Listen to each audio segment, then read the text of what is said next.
In the ruins of time there lies a story, half history, half legend. A war that was sung by poets, feared by kings, and remembered by all of civilization. A war where gods and mortals walked the same battlefield, and where desire, pride, and destiny collided. They call it the Trojan War. But was it truly fought for the love of a woman? Or was there a hidden truth buried beneath layers of myth and time? Tonight, we journey into the heart of one of the greatest stories ever told. A tale of heroes and betrayals, of sacrifice and destruction. A tale that still echoes after 3,000 years. Chapter 1. Imagine a city whose walls were said to touch the very sky. Walls so high that every enemy assault shattered before them. This was Troy, standing like a mighty gateway between Greece and Asia. For centuries, echoes of this city lived in Greek poetry. But the true story begins when two civilizations finally stood face to face. On one side, the Greek city-states, proud of their power and naval strength. On the other, Troy, an impregnable fortress made powerful by trade and its unique position. This was not just a war, it was a trial. Strength, wealth, and pride all collided upon the battlefield. Yet what truly kept the story alive were not the walls nor the swords, but the faces, the characters. Chapter 2. The Spark of War. Imagine a banquet filled with gods, kings, and warriors. A wedding feast where joy turned into the seed of destruction. Legend says it began with a golden apple. The goddess of discord, Eris, was not invited to the feast.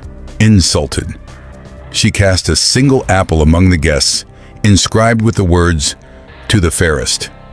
3 powerful goddesses claimed it: Hera, queen of the gods; Athena, goddess of wisdom; and Aphrodite, goddess of love.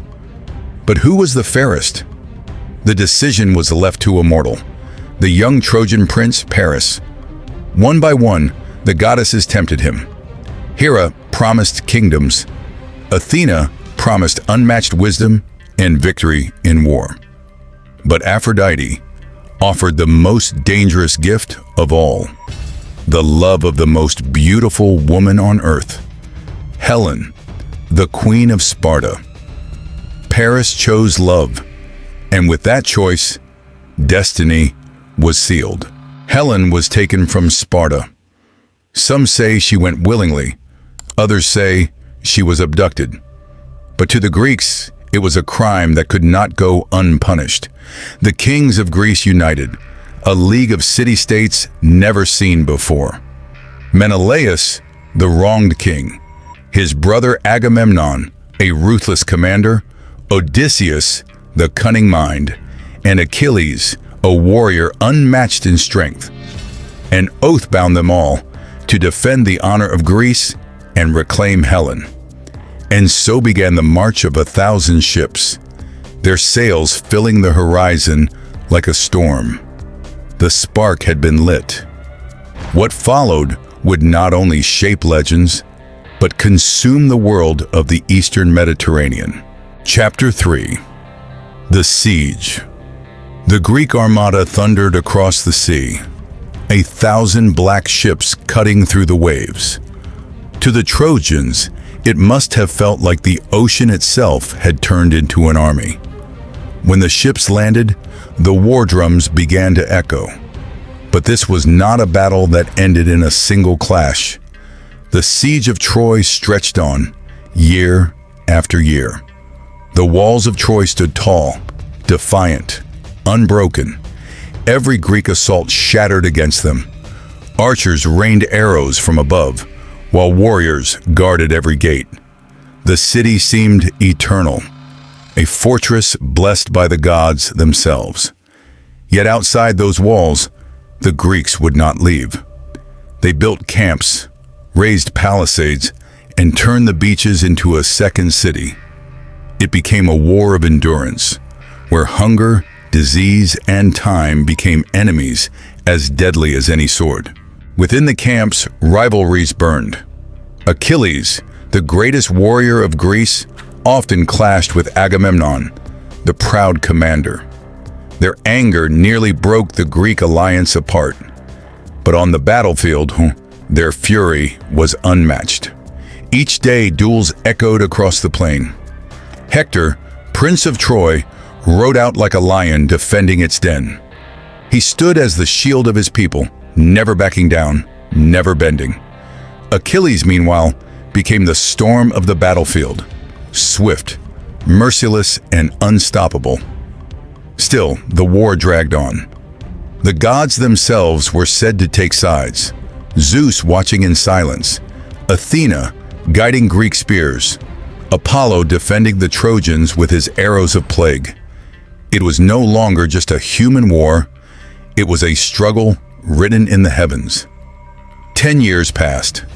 10 years of blood, fire, and sacrifice. But Troy still stood, and every soldier knew something greater, something darker was still to come. Chapter 4. The Turning Point. For 10 long years, Troy endured. But wars are not won only by swords. They are decided by choices, by pride, by fate. The Greeks were growing restless. Their unity was fragile, and it shattered when Agamemnon insulted Achilles, taking from him a prize of honor. The greatest warrior of Greece walked away from the battlefield. Without Achilles, the Greek army faltered. The Trojans surged forward, their courage rising like fire. Hector led them beyond the gates, striking deep into the Greek camps. For the first time, Troy was not just defending, it was winning. The Greeks, desperate, begged Achilles to return, but his pride was greater than their pleas.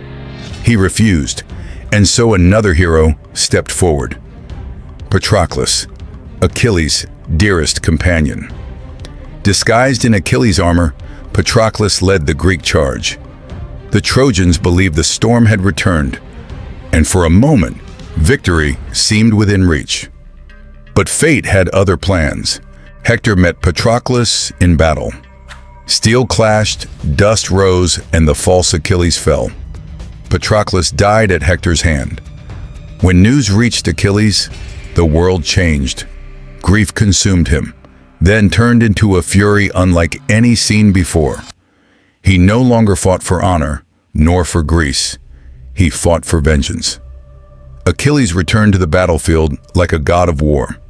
No shield could withstand him. No warrior could stand before him. The plains of Troy ran red with blood. And then, the moment came. Achilles and Hector stood face to face, the lion of Troy against the storm of Greece. Their duel shook the very earth. When it ended, Hector lay slain. Troy's greatest defender was gone. And though the wall still stood, the city's heart had been broken.